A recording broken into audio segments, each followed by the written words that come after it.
moment that I realized we were in luck was one of the first things he shot, which was when Fyodor was with the torch walking wrapped in plastic among the gas masks. I had no idea we'd be filming that kind of thing. I mean, I was going to do the talking heads, and Fyodor said, here's how we're going to figure out the answer to this. I had a dream. First thing, I must get naked, build a raft out of mirrors, sail across a radioactive sea with a torch, and that's how we will get somewhere. But I don't have the money or the time for this, but let's do it. Let's do it.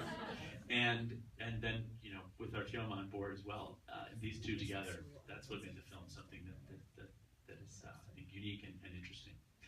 I was going to say one more thing about Artyom, but well, you've all seen his work, and I think he does deserve the kudos. How is his hand? Yeah, you know, the word in Russian for hand and arm is the same, and so the bicep well, the first shot actually went into the lens and exploded his camera, saved his life. But people around him were not as lucky. Yeah. Many journalists died. Some targeting journalists. But how is your arm? Fine, thank We you. did I got this message, and I know that Artyom had saved up for many years for his camera, and it was destroyed.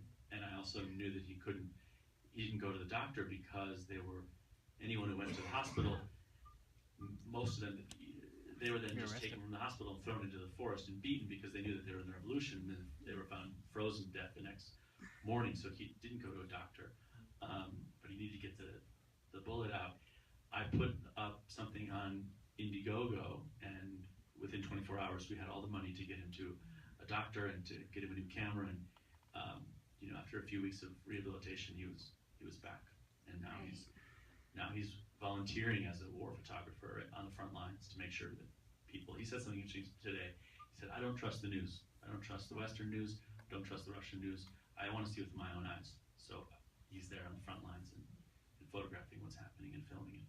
Wow. Okay, two more.